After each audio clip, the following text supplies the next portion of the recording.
ഞാൻ ആദ്യം ഹനാനിൽ നിന്ന് തുടങ്ങാം. നന്നായി. എന്ന് പറഞ്ഞാൽ ഈ കുട്ടിയെ എനിക്ക് ഒരുപാട് ഇഷ്ടമായിരുന്നു. നമ്മുടെ സ്നേഹം ഇപ്പം സ്നേഹത്തിന് കുറവൊന്നുമില്ല, പക്ഷെ എന്നാലും ഒരു ബഹുമാനം എന്ന് പറയുന്ന ഒരു സംഭവം ഉണ്ടായിരുന്നു. നമുക്കൊരു ബഹുമാനവും സ്നേഹവും ഒരു പെണ്ണിനോട് തോന്നണമെങ്കിൽ ആ ഡ്രസ്സിങ്ങിൽ കൂടി ഒന്ന് നമ്മൾ നോക്കും, ഒന്ന് അത് സാർ പറഞ്ഞത് കറക്റ്റാണ്. കാരണം എന്ന് വെച്ചാൽ നമുക്ക് ഒരു പെണ്ണുങ്ങളോടൊരു ബഹുമാനം തോന്നണമെങ്കിൽ അവരെ അച്ചടക്കും അവരെ വസ്ത്രധാരണം അതെന്തായാലും നമ്മൾ നോക്കും. അതേ നമുക്ക് അവരോട് അഭിമാനം തോന്നും. പിന്നെ ഇപ്പോഴത്തെ പെൺപിള്ളേർക്ക് ഒരു വിചാരമുണ്ട്. കാരണം നമ്മളിങ്ങനെ പാതി കയറിയ വസ്ത്രം ഇട്ട് വന്ന് ശരീരം കാണിക്കുന്ന ഡ്രസ്സും ചെയ്ത് വന്നാൽ നമ്മളെല്ലാവരും നോക്കൂലു എന്നുള്ളൊരു വിചാരം ഈ പെൺപിള്ളേരുടെ മനസ്സിലുണ്ട്. അതാണ് ഇപ്പം ഇവരുടെ കോലം ഇങ്ങനെ.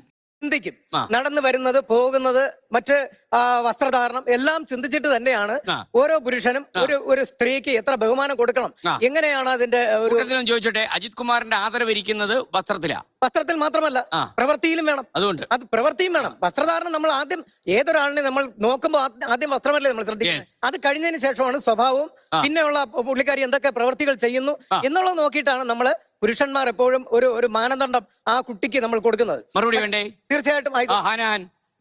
താങ്കളുടെ സർട്ടിഫിക്കറ്റ് നോക്കിയിട്ടാണോ ഞങ്ങൾ ഇവിടെ ജീവിക്കേണ്ടത്? എന്റെ സർട്ടിഫിക്കറ്റ് വേണ്ട. താങ്കളുടെ സർട്ടിഫിക്കറ്റ് നിങ്ങൾ പുരുഷന്മാരുടെ പ്രതിനിധിയായിട്ട് ഇവിടെ വന്നതാണല്ലോ. നിങ്ങളുടെ സർട്ടിഫിക്കറ്റ് കിട്ടിയിട്ട് വേണോ ഞങ്ങൾക്ക് ഇവിടെ വസ്ത്രം ധരിച്ച് നടക്കാൻ? ഉള്ളത് പറഞ്ഞാൽ ആൾക്ക് കണ്ടൂടാ, ഇല്ലാത്ത വന്നത് പഠിച്ചോനെ കണ്ടൂടാ, അങ്ങനത്തെ അവസ്ഥയിപ്പിത്. അപ്പം ഇവളെ ഈ ഒരു വസ്ത്രധാരണത്തെ പറ്റിയിട്ട് ആ സാറെടുത്ത് പറഞ്ഞത് ഇവൾക്ക് തീരെ പിടിച്ചില്ല. അതാണ് ഇവളിങ്ങനെ റിയാക്ട് ചെയ്യാൻ കാരണം.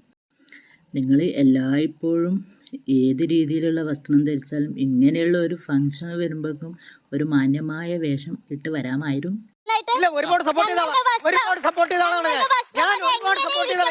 ഞങ്ങളുടെ വസ്ത്രത്തിന് അനുസരിച്ചാണോ ഞങ്ങൾ ചെയ്യുന്ന പ്രവർത്തികളായാലും ഞങ്ങളുടെ കരിയർ ആയാലും ഇതെല്ലാം എന്താണ് എത്ര ബഹുമാനം അർഹിക്കുന്നു നിങ്ങൾ തീരുമാനിക്കുന്നത്? നിങ്ങളുടെ സർട്ടിഫിക്കറ്റും നിങ്ങളുടെ സ്വാതന്ത്ര്യത്തിന്റെ അളവും നിങ്ങൾക്ക് ആരാണ് പറഞ്ഞു തന്നത്? ഇവിടെ നിങ്ങൾക്ക് അറിയായിരിക്കും, ഹനാൻ അന്നേരം ആ പഠിക്കുന്ന കാലത്ത് വൈകുന്നേര സമയങ്ങളിൽ വഴിയോരങ്ങളിൽ മീൻ വിറ്റ് നടന്നൊരു കുട്ടിയത്.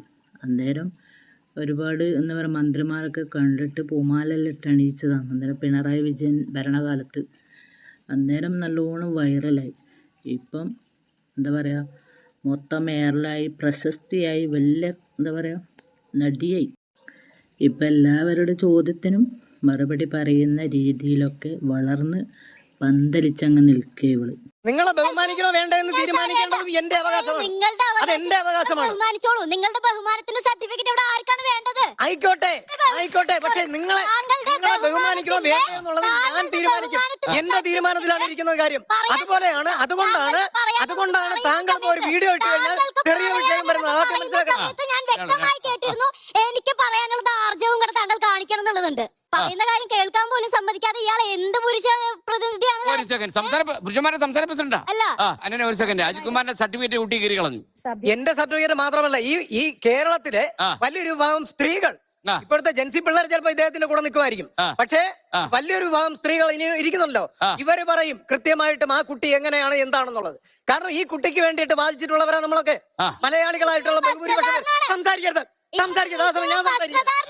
താങ്കൾ പറഞ്ഞു ഞാനിവിടെ നിർത്തിയിട്ടുണ്ട്. എന്റെ അവസരമാണ്. ആ സമയം ഞാൻ സംസാരിക്കും. ഒരുപാട് പേര് താങ്കളെ സഹായിച്ചിട്ടില്ല.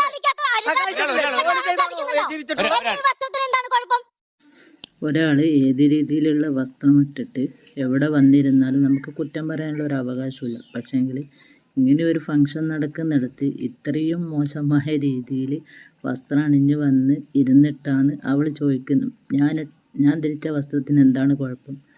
നീ ഇട്ട വസ്ത്രം നീ ഒന്ന് കണ്ണാടിയിൽ നോക്ക്, അപ്പം നിനക്ക് മനസ്സിലാവും നീ ഏത് രീതിയിലാണ് വസ്ത്രം അണിഞ്ഞിന്. നിങ്ങളുടെ ഈ വസ്ത്രത്തിന്റെ കാര്യം ഞാൻ പറഞ്ഞു.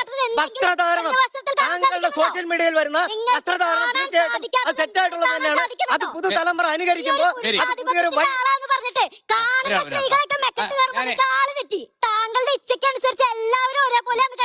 എല്ലാവരുടെയും കാര്യം പറഞ്ഞില്ലല്ലോ. ഞാൻ താങ്കളുടെ എല്ലാവരുടെയും കാര്യം പറഞ്ഞില്ല.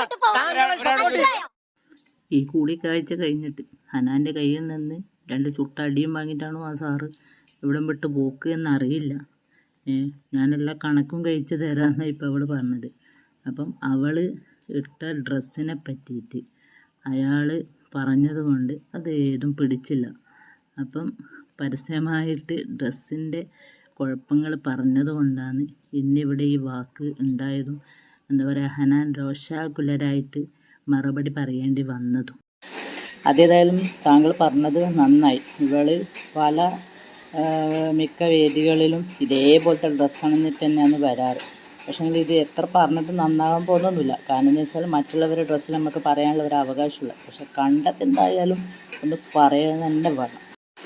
അത് താങ്കളെങ്കും എടുത്ത് പറഞ്ഞല്ലോ, അതിൽ വലിയ സന്തോഷം. കാരണം എന്ന് വെച്ചാൽ ഇനിയെങ്കിലും ഇതുപോലത്തെ ഒരു പൊതുവേദികളിൽ പങ്കെടുക്കുന്ന അവസരത്തിൽ നല്ല രീതിയിൽ വസ്ത്രമണിഞ്ഞിട്ട് വരാൻ ഉള്ള ഒരു ചിന്താഗതിയെങ്കും ഹനാൻ ഉണ്ടാകട്ടെ.